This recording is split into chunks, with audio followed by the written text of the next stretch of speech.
오늘은 함께 읽으신 마태복음 12장 1절에서 21절 말씀을 중심으로 마태복음 강의 45번째 시간으로 껍데기 신앙을 조심해야 합니다라는 제목의 말씀으로 잠시 은혜를 나누겠습니다.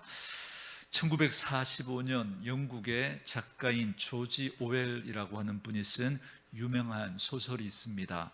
동물농장이라고 하는 소설인데요, 이 소설에 보면 동물들을 의인화시켜서 동물들이 마치 사람인 것처럼 막 말을 하고 여러 가지 행동들을 하는데요, 굉장히 풍자적인 소설입니다. 그래서 굉장히 재미있게 읽을 수 있는 소설인데요, 아마 여러분들 중에 읽으셨던 분도 계실 거고요, 줄거리를 아는 분들이 아마 계실 겁니다. 그 농장의 주인인 사람은 좀 게으르고 굉장히 포악한 사람이었습니다. 그래서 그 농장에 동물들이 반란을 일으킵니다. 그래서 주인을 쫓아내버리고 동물들이 다스리는 그런 농장으로 만든 거예요. 그러니까 이제 동물이 주인 되는 그런 세상을 만든 겁니다. 특별히 그 동물 중에 리더 자리에 있었던 동물들은 돼지들이었습니다. 그래서 이제 이 돼지들이 리더가 되고 많은 동물들이 이 돼지들의 인도를 받으면서 이제 동물들이 주인 되는 세상을 만들어 보자라고 해서 반란을 일으킨 거죠. 그리고 이제 이 동물 농장에서 살아갈 이 동물들에게 7가지 법을 만들어서 알려줍니다. 이런 겁니다. 첫째, 무엇이건 2발로 걷는 것은 다 적이다. 둘째, 무엇이건 4발로 걷거나 날개를 가진 것은 친구다. 셋째, 어떤 동물도 옷을 입어서는 안 된다. 넷째, 어떤 동물도 침대에서 자서는 안 된다. 다섯째, 어떤 동물도 술을 마셔서는 안 된다. 여섯째, 어떤 동물도 다른 동물을 죽여서는 안 된다. 일곱째, 모든 동물들은 다 평등하다. 동물들이 막 환호를 했습니다. 우리 모두는 다 평등하고 이제 이 규칙을 잘 지키면 우리 동물들은 다 굉장히 행복해지겠구나, 이런 생각을 하게 됐습니다. 그런데 어느 날 보니까 돼지들이 술을 마시고 있는 겁니다. 분명히 우리가 정한 그 7가지 법에는 술을 마시면 안 된다라고 했는데 막 술을 먹고 있는 거예요. 그래서 이상하다, 이거 뭔가 잘못됐는데 하고 가서 우리 한번 확인해 보자라고 해서 벽에 붙여놓은 그 7가지 규칙을 다시 확인해 봤습니다. 그랬더니 처음에는 아니었던 것 같은데 보니까 고친 흔적이 있는데 이제 글이 적혀 있는데 뭐라고 돼 있냐면, 어떤 동물이든 술을 지나치게 마시면 안 된다, 이렇게 고쳐 놓은 거예요. 여러분, 뭐가 바뀐 거예요? 지나치게. 그러니까 이게 딱 들어가니까 술을 마셔도 돼요, 안 돼요? 되는 거죠. 지나치게 마시지만 않으면.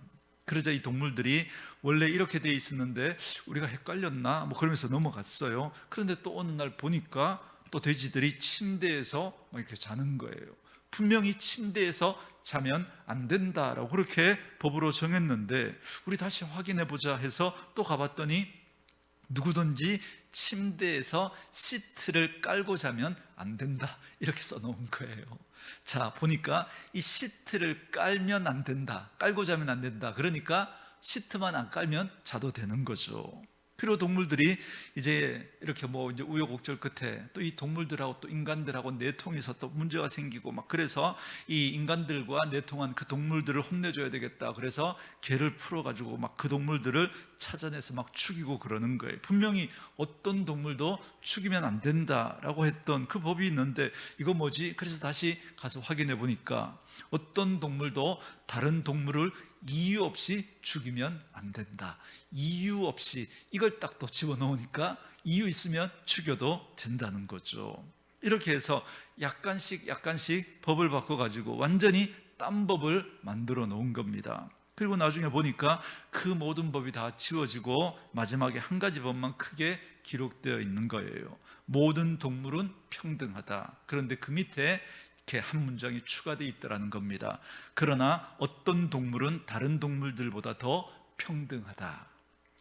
여러분, 사실 이 이야기가 구소련 체제 하에서 이렇게 쓰여진, 그래서 그 구소련의 어떤 그런 공산 독재자들, 어떤 그들의 모습을 풍자하면서 만들어낸 이야기인데요. 그래서 이제 이런 그들이 정말 뭐 평등을 이야기하고 그랬지만 자기들만 그죠 이렇게 많은 것들을 누리며 이제 그런 모습들을 풍자해서 쓴 소설인 거죠. 그런데 저는 이 이야기에 나오는 법이라고 하는 이 부분을 좀 유의해서 보면 좋겠다 싶었습니다.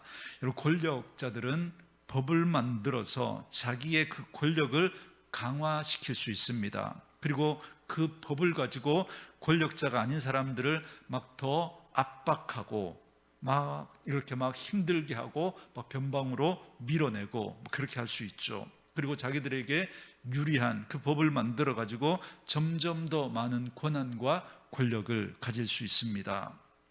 왜 오늘 제가 이 법 이야기로 설교를 시작하느냐면 오늘 본문의 이야기가 바로 그 법과 관련이 되어 있는 이야기이기 때문에 그렇습니다.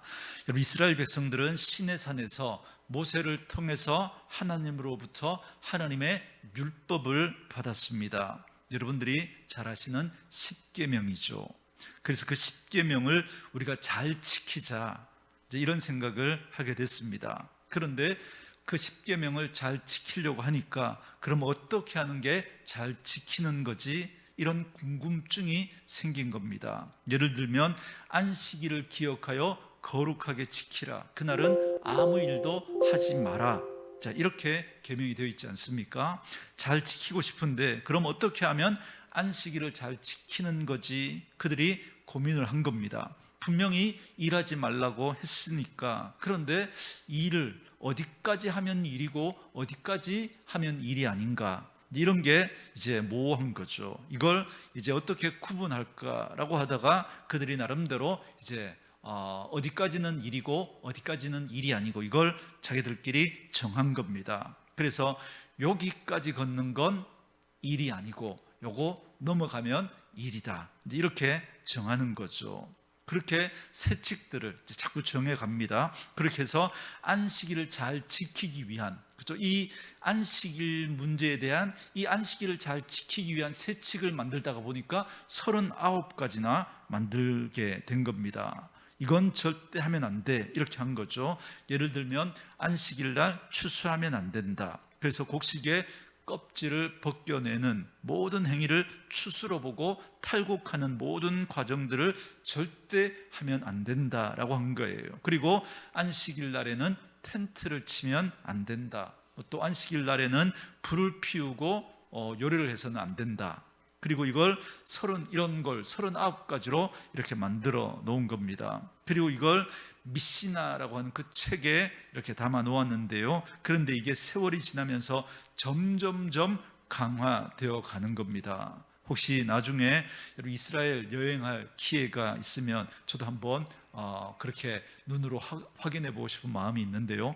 모든 유대인들이 다 그런 건 아니지만 지금도 유대인들 가운데는 정통 이제 유대교를 믿는 그런 유대인들이 있다고 합니다. 그래서 그들이 그 안식일을 지키는 걸 굉장히 이렇게 자부하면서 지금도 그렇게 안식일을 지키고 또 율법의 그 규정들을 지키면서 그렇게 철저하게 살아간다고 합니다. 그런데 우리가 생각하는 그런 정도의 어떤 안식일을 지키는 게 아니라 상상을 초월할 만큼 그들이 철저하게 안식일을 지킨다고 합니다. 예를 들면 안식일 날 불을 피우면 안 된다라고 되어 있지 않습니까? 그래서 사람들은 어떻게 하냐면 우리가 저녁이 되면 전등을 켜잖아요, 그죠? 이 전등 조명을 켜는 것도 불을 피우는 거다, 이렇게 생각을 해서 안식일에는 이것도 켜면 안 된다는 거예요.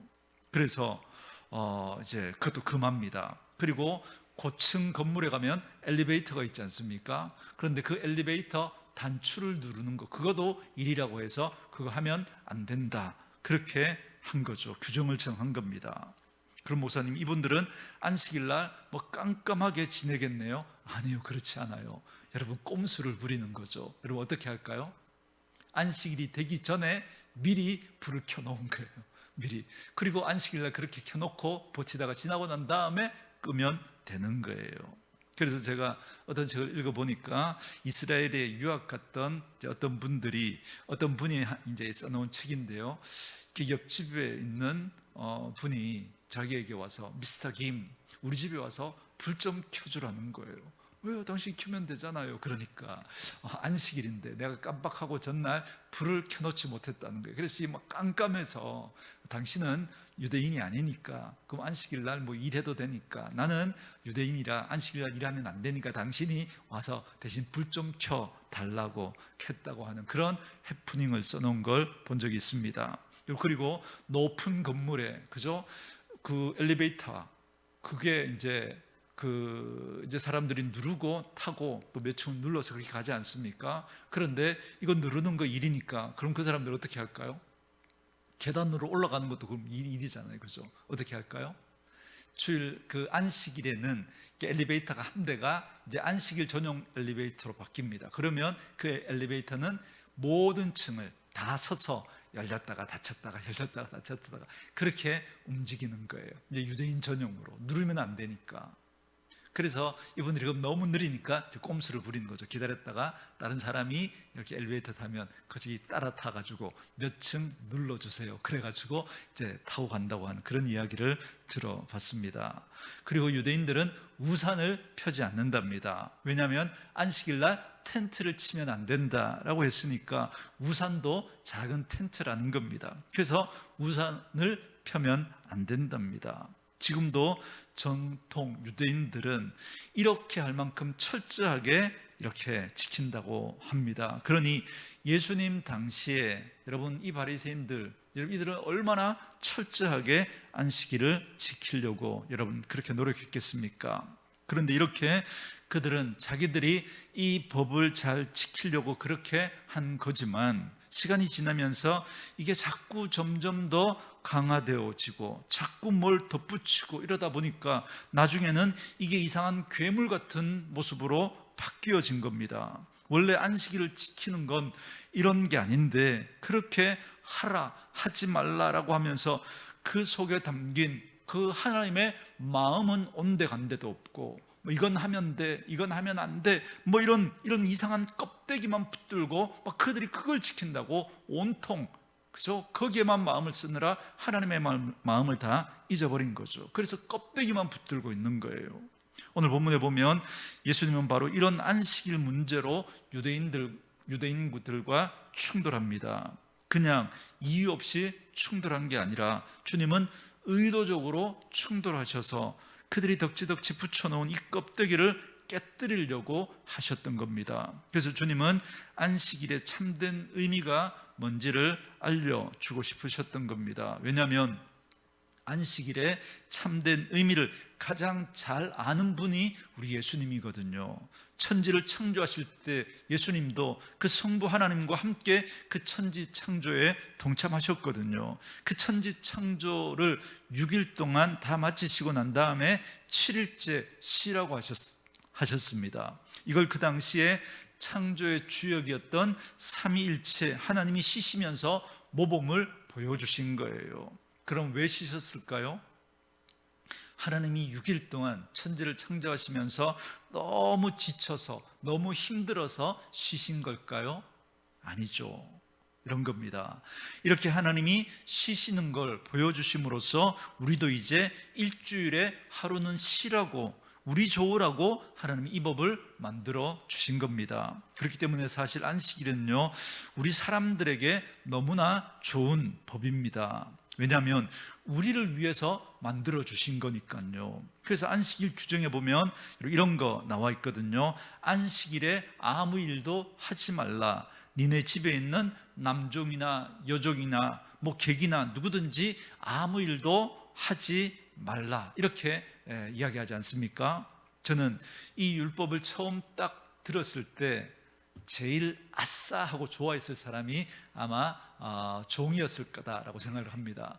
여러분 종은 여러분 쉬는 게 어디 있어요, 그죠? 주인이 하라면 해야 되잖아요, 그죠? 그런데 하나님께서 안식일 규정을 딱 만들어주면서 네 집에 있는 남종이나 여종이나 객이나 할 것 없이 모든 사람은 다 쉬어야 한다라고 했으니까 여러분 아싸 이제 우리 종들 그죠? 뭐 쉬는 날도 없이 그렇게 했는데 이제 이 안식일 때문에 이제 나도 쉴 수 있겠구나, 좋아했을 것 같다라는 생각이 듭니다. 자, 우리 모두에게 하나님이 이런 법을 주셨는데요, 이건 우리를 막 이렇게 법이라고 하는 그 굴레에 우리를 막 가두고 꼼짝달짝 못하게 하고, 그래서 우리를 힘들게 하려고 만든 게 아니라 우리에게 참된 쉼을 주시려고 만든 겁니다. 그런데 사람들이 안식일을 잘 지키기 위해서 여러 가지 세칙들을 만들어 가지고 사람들을 거기에 막 올가매고, 그걸 가지고 너 잘 못 지켰지, 넌 안 지켰지, 막 그렇게 정죄하고 판단하고 서로 막 미워하고 그것 때문에 분노하는 이상한 모습으로 흘러가 버리고 말았던 겁니다. 우리에게 참된 안식을 위해서, 우리의 행복을 위해서 하나님께서 그 법을 만들어 주셨는데, 그걸 가지고 그걸 잘 지키겠다고 하면서 막 덕지덕지 막 붙여가지고 그걸로 사람들을 공격하고 비판하고 그러면서 그게 서로에게 짐이 되어버리는 그런 모습으로 흘러가고 말았던 거죠. 그래서 주님은 안식일을 직접 만드신 분으로서 이 문제가 뭔지를 정확하게 보셨습니다. 그리고 오늘 본문에 보면 인자는 안식일의 주인이다, 이렇게 말씀하시죠. 그러니까 안식일을 제일 잘 아시는 주님께서 이 안식일의 참된 의미를 알려주시기 위해서 그 껍데기를 깨뜨리시는 게 바로 오늘 본문의 내용입니다. 여러분, 그리스 신화에 보면 어떤 악당의 이야기, 한번 설교에서도 언급한 적이 있는 것 같은데요, 막 지나가는 그런 나그네에게 막 음식을 대접하고 우리 집에서 하룻밤 쉬어가라 라고 하면서 이제 방을 하나 내줍니다. 이제 거기에 침대가 있는데 거기에 딱 눕잖아요. 그런데 그 누웠는데 그 침대보다 그죠? 이제 이 사람이 커서 발이 나오잖아요. 그럼 발을 잘라버립니다. 근데 이 침대보다 작잖아요. 사람을 이렇게 잡아서 막 늘립니다. 여러분, 그래가지고 자기들이 만든 그 틀에다가 사람들을 집어넣는, 그죠? 이 모습처럼 당시 유대인들이, 그죠? 종교 지도자들이 막 이렇게 그 침대에다가 뭐 이렇게 삐쳐나오면 잘라버리고 모자라면 늘려버리는 것처럼 막 이런저런 뭐 이렇게 세칙들을 만들고 막 그렇게 해가지고 자기들이 만든 그 틀에다가 사람들을 집어넣고 그걸로 사람들을 막 자르고 늘리고 막 그렇게 했던 거죠. 주님은 바로 이런 잘못된 것들을 고쳐주기 위해서 아프지만 그들의 껍데기를 지금 깨뜨리고 계신 겁니다. 그것 때문에 주님은 그들로부터 미움을 받게 되었습니다. 그런데 주님은 그들로부터 그렇게 미움을 받고 또 심지어 그것 때문에 예수님을 죽이려고 하셨는데 그 위험한 일을 당하시면서도 진짜 안식일의 의미가 뭔지를 우리에게 알려주시려고 했습니다. 오늘 본문에 보면 안식일과 관련해서 두 가지 사건이 소개되어져 있는데요, 첫 번째 사건이 이거죠. 예수님의 제자들이 밀밭 사이로 지나가면서 밀을 잘라서 먹은 거예요. 그걸 가지고 사람들이 와서 당신의 제자들이 안식일을 어겼소, 이렇게 지금 따지는 이야기가 오늘 첫 번째 이야기입니다. 혹시 여기 나이가 좀 드신 분들은 어릴 때 그죠?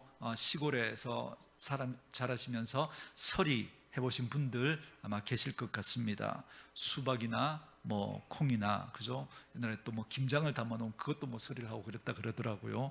뭐 저는 그런 경험은 없지만 TV나 뭐 영화를 통해서 아마 우리 간접적으로 들어보셨을 겁니다. 먹고 살기 힘들 때 그죠? 남의 집에 수박이지만 몰래 그 밭에 기어 들어가 가지고 그 수박을 따 가지고 막 자기들끼리 막 이렇게 깨서 먹고, 그래서 걸리면 혼나고, 요즘 그랬다면 큰일 나죠, 그죠? 막 이렇게 그 뭐 이렇게 그 형사 문제로 막 이렇게 이게 문제가 되는 그런 시대 우리가 살아가지만, 옛날에는 그죠? 그 아이들이, 어린 아이들이, 청년들이 그런 거 이렇게 나무라긴 하지만 그러나 일정 부분 허용되는 그런 부분들이 있었습니다. 여러분, 이스라엘도 그랬던 것 같습니다. 그래서 이스라엘 백성들도 이제 나그네들이 이제 길을 지나가다가 이제 시장하잖아요. 그래서 뭐 2박 3일 어떻게 길을 지나가다가 시장하면 그렇게 밭에 가서 이렇게 그걸 따가지고 먹는 것 일정 부분 허용이 되었습니다. 그래서 신명기 23장 25절에 보면 네 이웃의 곡식밭에 들어갈 때에는 네가 손으로 그 이삭을 따도 되느니라. 그러나 네 이웃의 곡식밭에 낫을 대지는 말지니라. 이렇게 되어 있습니다. 무슨 말이냐면 옛날 구약 시대는 요즘처럼 뭐 이렇게 뭐 마트가 있고 뭐 식당이 있고 여러분 그렇지 않지 않습니까? 그래서 이렇게 먼 길을 가는 여행객, 나그네들이 뭐 이렇게 길을 가다가 이제 막 배가 고프고 막 시장하면 이렇게 남의 밭이지만 들어가서 손으로 따먹는 것까지는 허용을 해줬던 겁니다. 막 이렇게 막 낫을 가지고 뭐 그죠? 뭐 연장을 가지고 와서 막 이렇게 하는 건 안 되지만 손으로 그냥 허기를 이제 때우기 위해서 그렇게 하는 것 정도는 이제 허용을 해줬던 거죠. 그런데 오늘 그 제자들이 밀밭에 가서 남의 것을 먹는 것까지 이건 문제가 그런 면에서 그 신명기 말씀에 비춰보면 이건 문제가 될 게 없어요. 그죠? 그런데 왜 바리새인들은 안식일을 어겼다라고 막 화를 냈냐면 그게 뭐냐면 남의 밭에 가서 먹은 게 문제가 아니라 그건 허용되거든요. 그런데 뭐가 문제였냐면 제자들이 어떻게 했어요? 그걸 잘라가지고 어떻게 했어요? 손으로 비벼가지고 입으로 후 불어가지고 그 껍데기를 날리고 그걸 털어서 먹은 겁니다. 여러분 이건 뭐 한 거예요? 탈곡을 한 거. 이거 뭐예요? 일을 한 거죠. 추수를 하면 안 된다 그랬잖아요. 그런데 이걸 따가지고 비벼가지고 껍데기를 벗겨서 후 불어서 이게 탈곡을 한 겁니다. 그래서 이건 일이라는 겁니다. 여러분 이런 게 어디 있어요? 이런 게. 그죠?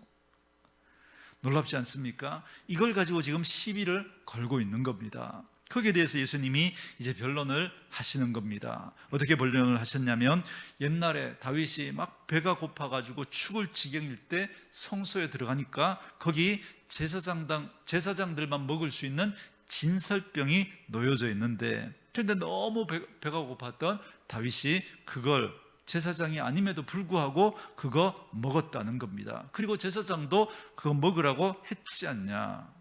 예수님이 그 이야기를 하시는 겁니다. 그러니까 지금 사람이 죽으려고 하는데 살리는 게 중요한 거지. 이게 제사장의 떡이니까 먹으면 안 된다. 뭐 이걸 가지고 되니 안 되니 이런 거 가지고 따지는 것보다 진짜 율법의 정신은 사람을 살리는 데 있다라는 겁니다. 예수님은 지금 이걸 이야기하는 거죠. 또 예수님이 또 이런 이야기를 하십니다. 안식일 날 제사장들은 열심히 일하지 않냐 이겁니다. 요즘으로 치면 이런 목사님들 주일날 제일 바쁘잖아요. 그죠? 주일날 제일 열심히 일하잖아요. 그죠? 그런데 이거 보고 왜 목사님은 주일날 왜 일합니까? 왜 주일을 안 지킵니까? 왜 주일날 설교하고 막 그렇게 또 성경 공부하고 막 그럽니까? 그죠? 이거 일이잖아요. 이렇게 하면 안 되잖아요. 여러분 이렇게 따지는 것하고 똑같은 거죠.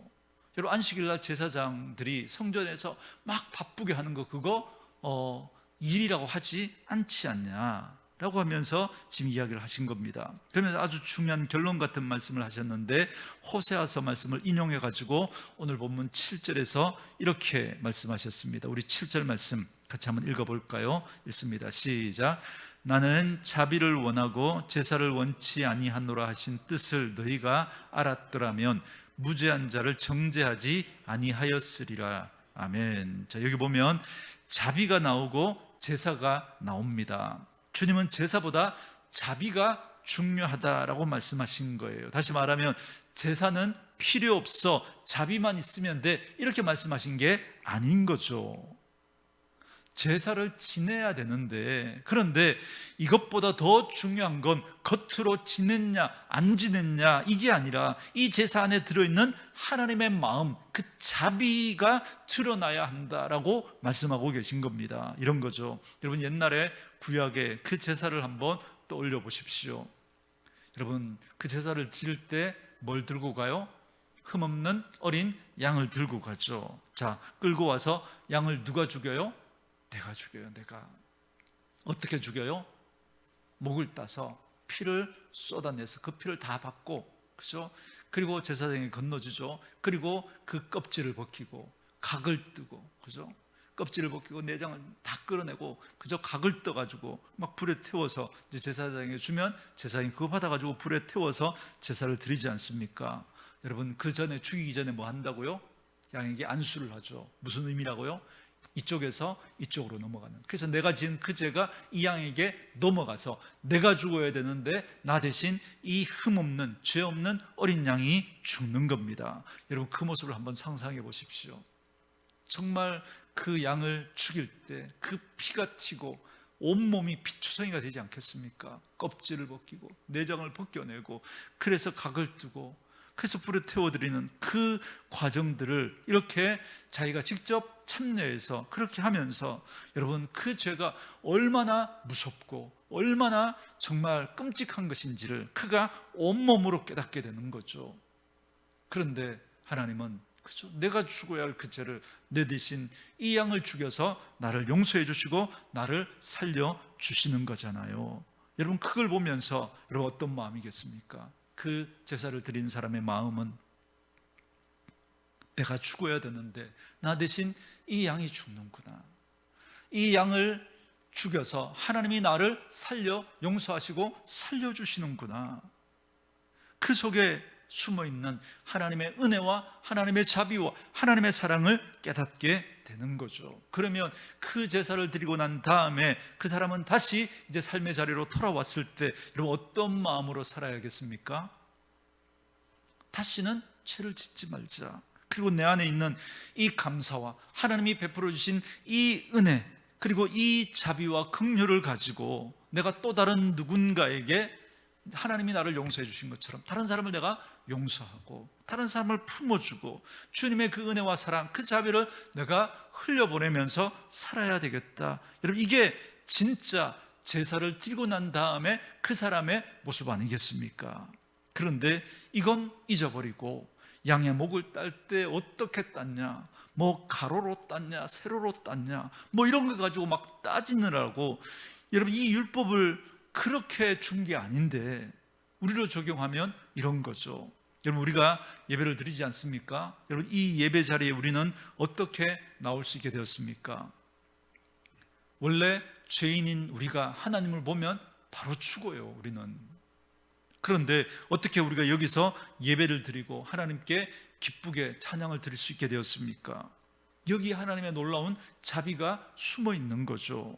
구약시대의 양이 그렇게 처참하게 죽어야 했던 것처럼 하나님의 아들 예수님이 하나님이 우리를 위해서 그 예수님을 이 땅에 보내주셨고 그 예수님이 우리를 대신해서 십자가에서 죽으심으로 그래서 우리의 모든 죄를 용서해 주시고 그래서 우리가 하나님 앞에 담대히 나아갈 수 있게 된 거예요. 그 구약의 그 휘장이 위에서부터 아래로 그 찢어지면서 이제 하나님 앞으로 나아갈 수 있는 길이 열리게 된 겁니다. 그래서 우리가 오늘도 하나님 앞에 예배하고 기쁨으로 찬양할 수 있게 된 거죠. 그러니까 이 예배에 온 사람은 하나님의 자비와 사랑과 긍휼을 깊이 경험해야 되는 거예요. 그리고 우리 입에서도 그런 고백이 나와야 되는 거죠. 아버지 사랑합니다. 나 같은 죄인을 용서해 주시고 다시 하나님의 자녀로 삼아 주시고 또 이렇게 예배를 드리고 정말 하나님의 마음을 품고 하나님의 백성으로 살아가게 하신 것 감사합니다. 그리고는 이제 예배가 끝나고 다시 우리의 삶의 자리로 돌아가서 이제 우리에게 어떤 일이 일어나야 할까요? 정상적으로 정말 이 예배 이 자리에서 그 하나님의 은혜를 받은 사람이라면 이 예배를 통해서 주님의 그 십자가의 은혜와 사랑을 깨닫고 하나님의 마음을 깨달은 사람이라면 이제 하나님으로부터 받은 그 은혜와 그 사랑, 그 자비를 이제 흘려보내는, 그래서 다른 사람들을 만날 때에도 우리가 은혜 받은 자로서 그러한 자들을 사랑하고 용서하고 품어주는 그런 사람들로 살아가야 하는 거죠. 그런데 은혜를 이곳에서 막 받았다고 하는데 집에 돌아가서 그죠? 남편이 그죠? 믿지 않는 남편이 막 이렇게 째려보면서 왜 이렇게 늦게 왔냐고 막 그러니까 그죠? 또 남편이 또 막 그러니까 똑같이 그죠? 막 당신은 또 뭐 집에 있으면서 막 잔소리를 막 퍼부으면서 그죠? 막 예전 모습으로 똑같이 그렇게 해버린다면 이건 은혜 받은 사람의 모습이 아닌 거죠. 그래서 안 믿는 남편의 입장에서 이렇게 얼마나 속상했을까. 여보 미안해, 내가 대신에 맛있는 뭐 정심해 줄게, 저녁해 줄게 그러면서 그죠? 남편의 그 마음을 또 이렇게 달래주고 그죠? 정말 은혜를 경험한 사람이라면 똑같이 이렇게 갈는 게 아니라 그죠? 은혜 받은 사람이 더 양보를 하고 참아주는 그런 모습들이 필요한 거죠. 여러분, 그렇기 때문에 지금 예수님은 그들의 이런 문제, 그죠? 정말 주님의 그 마음은 잃어버리고 그냥 껍데기만 붙들면서 이거 했냐 안 했냐, 이거 뭐 그걸 붙들고 막 따지느라고 정말 우리에게 필요한 은혜와 사랑 그걸 다 놓쳐버린 그들의 그러한 모습들을 지적하시면서 껍데기를 깨뜨려야 한다라고 말씀하고 계신 겁니다. 그렇다면 예수님이 지금 그들에게 말씀해 주고 싶어 하시는 안식일의 진짜 의미는 뭘까요? 말 그대로 안식일의 진짜 의미는 안식하는 겁니다. 안식하는 거. 그것 갖고 뭐 이렇게 비볐냐 안 비볐냐, 뭐 불었냐 안 불었냐, 뭐 이게 일이냐 아니냐, 여러분 이거 자꾸 따지지 말고 진짜 하나님의 안식 안으로 들어오라는 겁니다. 저는 오늘도 이 예배에 오신 여러분도 마찬가지라고 생각합니다. 오늘을 우리가 뭐 물론 수요 예배이긴 하지만 그죠? 여러분 우리가 하나님 앞에 주일 예배는 더더욱 그렇고요. 여러분 수요 예배도 정말 우리가 하나님의 은혜 아니고는 살아갈 수 없는 자들이기 때문에 오늘도 우리가 이 은혜의 자리에 나온 것 아니겠습니까? 특별히 주일 예배는 하나님께서 우리를 위해서 정말 은혜의 잔치 자리로 우리에게 마련해 주신 자리입니다. 그렇기 때문에 우리는 그 자리에 우리는 은혜 받는 자로 그렇게 사모하는 마음으로 나와야 하는 거죠. 그래서 그 예배를 통해서 하나님의 마음, 우리를 사랑하시고 우리에게 은혜를 베풀어 주시는 그 하나님의 그 마음을 깨닫고 지금도 여전히 우리를 사랑하시는 그 하나님의 은혜와 사랑을 우리가 경험해야 되는 겁니다. 여러분, 주님께서 수고하고 무거운 짐진 자들아 다 내게로 오라, 내가 너희를 그 다음에 뭐라 그랬습니까? 쉬게 하리라. 그 주님 품에 안겨서 우리가 참된 쉼과 안식을 경험해야 되는 거예요. 여러분, 우리가 쉰다라고 하는 게 그냥 아무 일도 하지 않고 그냥 가만히 있는 게 여러분 쉬는 게 아니죠. 정말 우리 안에 하나님의 은혜와 사랑이 채워질 때 그때 여러분 채워지는 그런 기쁨, 그 만족, 이 안에서 우리의 영혼이 참된 쉼과 안식을 누리게 됩니다. 여러분 그게 있으면요 똑같은 일을 해도요 힘들지가 않아요. 힘들지가 않은 거예요. 여러분 두 사람이 똑같이 일을 하는데도요 한 사람은 여러분 힘이 들지 않고 한 사람은 막 힘들어서 억지로 하는 거예요. 그 안에 여러분 불평과 불만과 나만 왜 이렇게 해야 되나 이런 마음이 있으면요 똑같은 일을 하지만 힘들어서 할 수가 없는 거예요. 그러나 하나님이 내게 베풀으신 그 은혜와 그 사랑이 여러분 넘쳐나게 될 때 그 일을 해도 여러분 그게 힘들지가 않은 거죠. 여러분 그렇기 때문에 우리는 무슨 일이 있어도 여러분 주일날 하나님으로부터 은혜를 받아야 합니다. 그래서 그 주일날 주님께서 정말 예배 가운데 우리를 안아주시고 우리를 만져주시고 우리의 눈물을 닦아주시고 내 손을 잡아주시고 힘내라고 말씀하시는 그 하나님의 음성을 우리는 들어야 되는 겁니다. 이게 진짜 예배의 자리입니다. 그리고 이게 진짜 하나님 앞에 예배 드린 자의 모습인 거죠. 그런데 이게 잘 안 되면 어떻게 될까요? 내가 만들어 놓은 이상한 틀로 사람들을 막 자르고 막 이상하게 막 이렇게 하는 거죠. 막 이 교회는 왜 이렇게 막 찬송을 많이 부르냐고, 아니 목사님 설교는 또 왜 이렇게 기냐고, 목사님 왜 가운을 안 입냐고 막 불편해하고 막 그러면서 뭐 이러니 저러니 막 그렇게 되는 거죠. 여러분 이 구약의 이 종교인들의 이 모습이 바로 종교 지도자들 당시 어떤 껍데기만 붙들고 있었던 사람들의 모습인 거죠. 정말 그 예배 가운데 은혜를 받는 사람들은 그런 이야기를 하지 않는 거죠. 받지는 않고 뭐 예배는 뭐 이러니 저러니 자기들의 나름대로 어떤 기준들을 가지고 다른 사람을 공격하고 비판하기 바쁜 거죠. 그리고는 나 주일 지켰다라고 하는, 하나님 앞에 얼굴 도장 찍었다라고 하는 그것만 남는 거예요. 그것만. 여러분, 그렇기 때문에 여러분 정말 이 예배를 통해서 주님을 우리 만나야 됩니다. 그러려면 우리에게 뭐가 필요할까요? 내가 만들어 놓은 이 껍데기를 깨뜨려야 됩니다.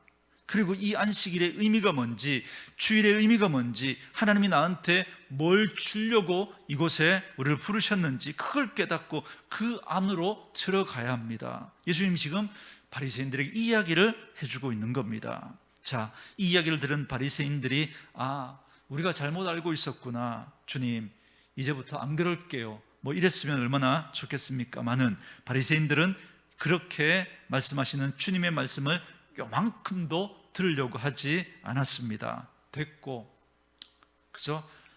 그 예수님의 이야기하는 거, 뭐 거기에 대해서 뭐 이렇게 말로는 자기들이 안 되니까 됐고, 안 되겠다, 이 인간 죽여야 되겠다, 그러면서 예수님을 죽이려고 하는 거죠.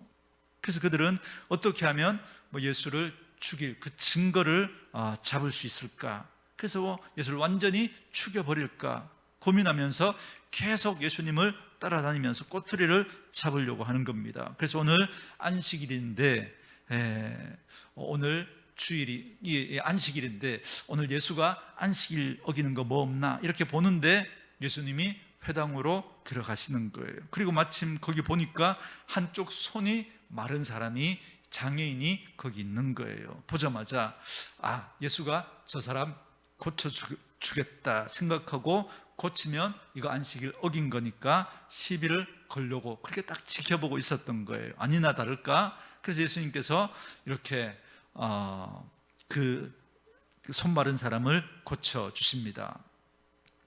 그걸 보고 이제 걸렸다 생각하고 이제 이야기를 하는 거죠. 안식일 날 병 고쳐주면 돼요, 안 돼요?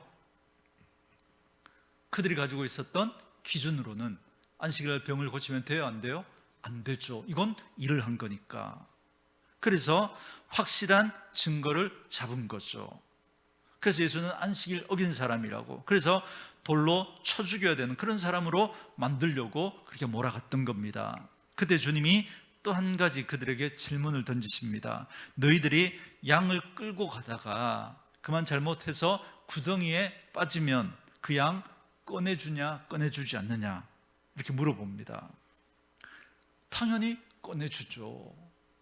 아니, 양도 꺼내주는데 양보다 얼마나 더 귀한 이 한 영혼이 고통받고 있는데 그 사람 병 고쳐주는 거, 이게 뭐가 잘못됐냐라고 그렇게 말씀하시면서 왜 이것 가지고 시비를 거냐 예수님 말씀하시는 겁니다. 그리고 그 사람 고쳐주십니다. 주님은 지금 안식을 잃어버리고 병으로 고통당하는 이 사람이 안식을 찾게 해 주신 거잖아요. 이게 중요하지. 정말 안식을, 그 병 때문에 안식을 잃어버리고 살아가는, 고통 가운데 살아가는 그 사람 고쳐줘서 이 사람에게 안식을 회복해 준 거, 이게 중요하지. 그리고 그게 진짜 안식의 의미지. 그거 가지고 일을 했니 안 했니 그걸 따지는 건 잘못되었다는 겁니다. 아마 저 같으면 이랬을 것 같아요. 오늘 고쳐주지 말고, 그죠? 분명히 이들이 이걸 가지고 시비 걸 거니까. 손 마른 이 장애는, 그죠? 뭐 하루 이틀 뭐 이 장애를 가지고 살았던 것도 아니고, 그죠? 다음날 가서 다음날 이 시간에 이 자리에 오라고. 그때 고쳐주시면 아무런 시비거리가 여러분 생기지 않을 거 아니에요, 그죠? 그런데 예수님이 일부러 그들이 그렇게 시비 거는 거 알면서도 안식일인데 그를 고쳐주십니다. 왜요? 의도를 가지고. 그들의 그 안식일에 대한 잘못된 생각, 그 껍데기, 그 신앙을 깨뜨려 버리려고 예수님께서 일부러 그렇게 하신 겁니다. 여러분, 의도적으로 하신 거죠. 주님은 이 사람을 고쳐주는 것도 중요했고, 또 한 가지 그들이 갖고 있었던 이 잘못된 생각을 깨뜨리는 걸 그것도 중요하다라고 생각했던 겁니다. 비록 그들은 예수님의 이런 태도를 보고 깨지지는 않았지만, 이 성경을 읽는 우리들은 우리는 최소한 이런 껍데기로 진짜 본질을 흐리고 있는 그런 행동은 안 해야 되겠구나, 여러분, 그렇게 해 주시려고 하시는 거죠. 그들은 이걸 보면서도 그들은 깨지지 않았어요. 그러나 오늘 우리의 모습을 한번 점검해 보자는 겁니다. 여러분, 인간은 내가 뭔가를 좀 잘한다 싶으면 나도 모르게 교만함이 들어옵니다. 교만함이 들어오면 그걸 가지고 다른 사람들을 막 정죄하고 판단하고 심판하게 되어 있습니다. 그러다 보면 진짜 내 안에 있어야 될 너무나 소중한 하나님의 은혜는 다 사라져 버립니다.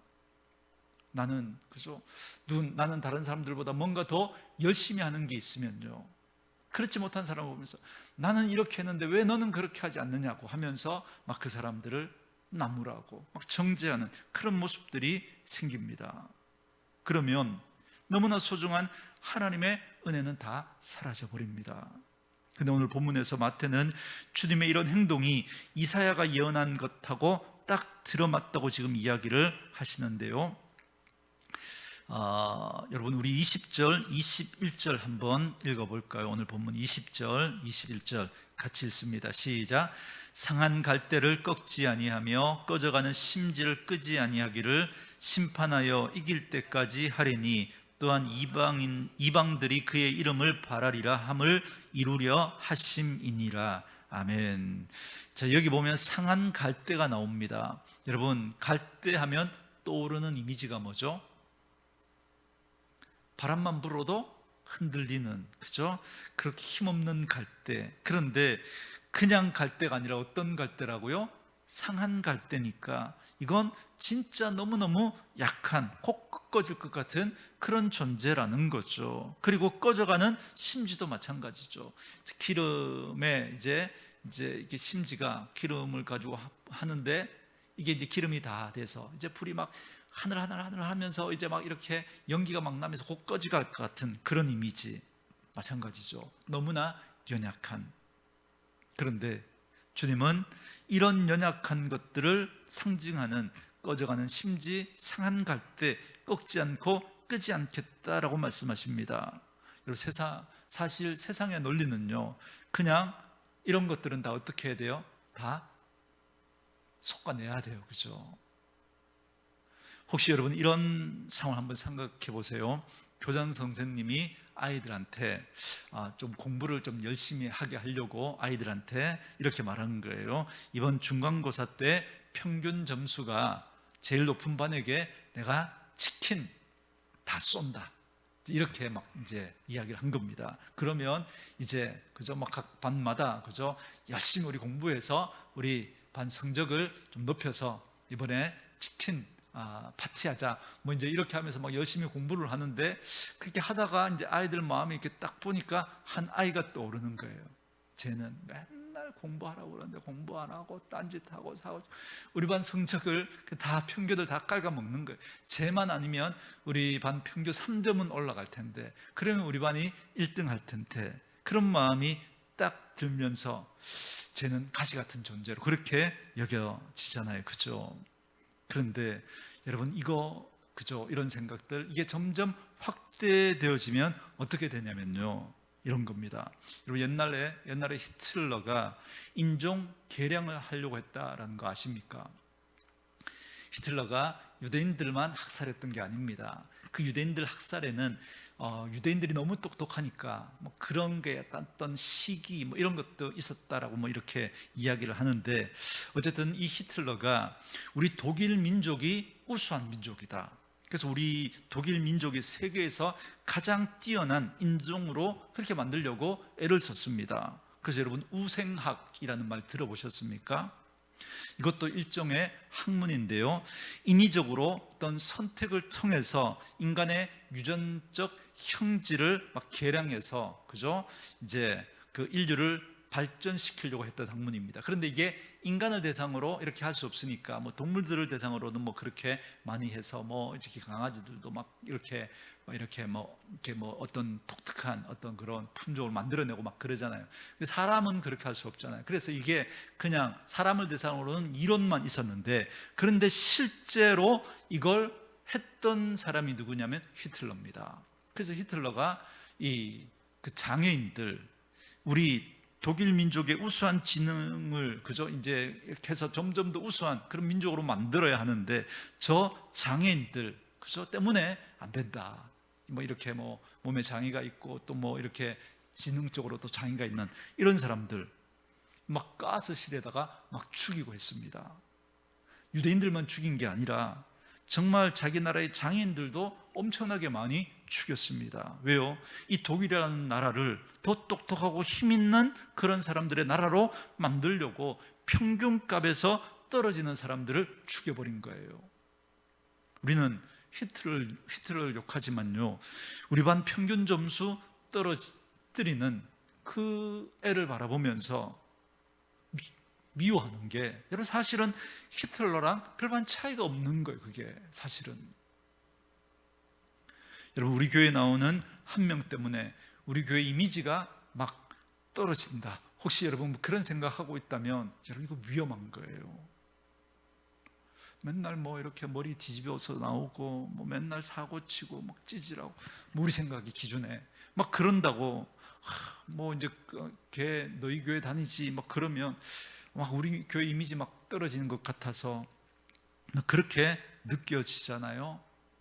또 반대로 너네 교회 보니까 야 뭐 이렇게 국회의원도 나오고 뭐 우리 지역에 뭐 교수들 뭐 의사들은 다 너희 교회 다니더라, 뭐 그러면 나는 의사도 아니고 뭐 교수도 아니고 아무것도 아닌데, 그죠? 막 내 어깨가 막 으쓱으쓱 올라가는 것 같은 그런 마음들 여러분 들지 않습니까? 그렇다면 우리는 나도 모르게 이 세상의 논리에 중독되어져 가고 있는 거예요. 그렇기 때문에 우리 눈에 들어오는 가난하고 약하고 힘없고 이런 사람들을 보면 이렇게 좀 걸거치는 그런 존재처럼 보인단 말이죠. 주님은 뭐라고 이야기하십니까? 주님은 상한 갈대를 꺾지 않는 분이시래요. 꺼져가는 심지를 끄지 않는 분이라는 거예요. 그렇다면 그 주님을 만나고 그 주님의 그 은혜와 자비를 경험한 우리에게서 이런 자세가 흘러가야 정상인 겁니다. 그래서 오늘 본문에 보면 그런 말씀이 나오잖아요. 이방인들이 그의 이름을 바라리라. 이방들이 그의 이름을 바라리라. 이건 무슨 말이냐면 모든 민족들이 정말 저 예수에게만 희망이 있다, 그걸 보게 된다는 거예요. 세상의 논리와는 다른 정말 하나님의 공동체, 예수의 이름으로 모인 그 공동체를 바라보면서 야 너희들은 다르구나, 우리와 다르게 살아가는데 너희들을 보니까 참 보기 좋다, 이게 여러분 대한 공동체거든요. 여러분 그런 교회로 여러분 우리 온누리 교회가 존재해야 되고, 그런 가정으로 여러분 가정들이 이 세상 가운데 존재해야 합니다. 세상의 논리로 살아가지 않는데, 그런데 더 아름답고 행복한 공동체로 그렇게 살아가는 그런 모습이 되어야 하는 거죠. 인도에 가면, 인도는 제가 뭐 이렇게 2번 다녀왔는데요, 거기에 보면 이렇게 여러분 뭐 배웠지 않습니까? 뭐 지금 뭐 법적으로는 사라졌다 그러지만, 그죠? 사람들을 이렇게 계급으로 나누어 가지고 뭐 제일 상위에 브라만 계급, 뭐 제일 밑에는, 그죠? 불가촉 천민이라 그래가지고 뭐 이렇게 뭐 제일, 그죠? 이 불가촉 천민으로 여기는 그들은 사람 취급도 하지 않습니다. 뭐 상대도 하지 않고 쳐다보지도 않고, 그죠? 뭐 이렇게 기차를 타고 가면, 그죠? 이 사람들은 막 그냥 뭐 이렇게 뭐 바닥을 막 기어다니면서 청소를 합니다.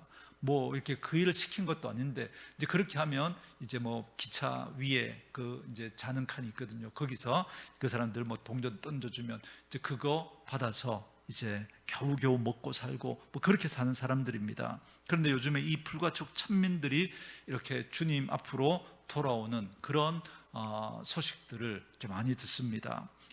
아무도 사람 취급해 주지 않는데, 그런데 선교사님들이 가서 그들에게 복음을 전하고 그들을 그리스도의 사랑으로 이렇게 맞아주니까 그분들이 이제 예수 믿고 돌아오는 거죠.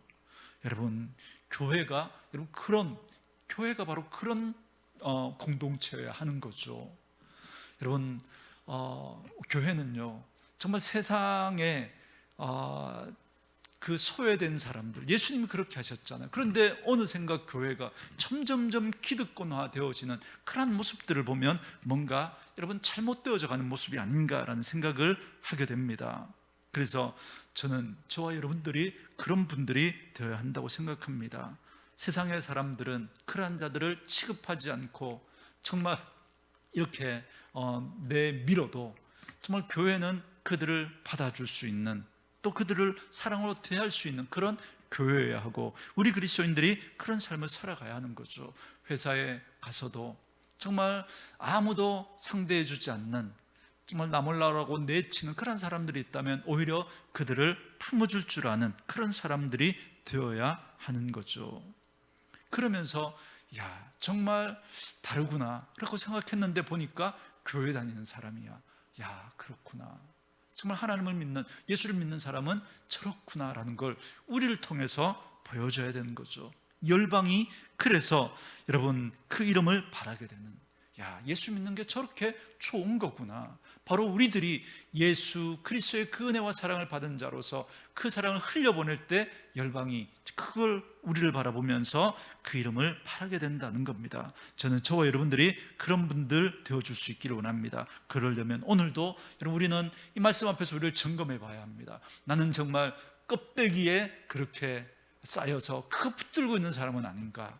그렇다면 이 껍데기를 깨고 정말 이 은혜의 자리에서 정말 하나님으로부터 그 은혜를 받고 그걸 경험하고 그 경험한 은혜를 다른 사람들에게 흘려보내면서 그분의 사랑과 자비를 세상 가운데 흘려보내야 하는 거죠.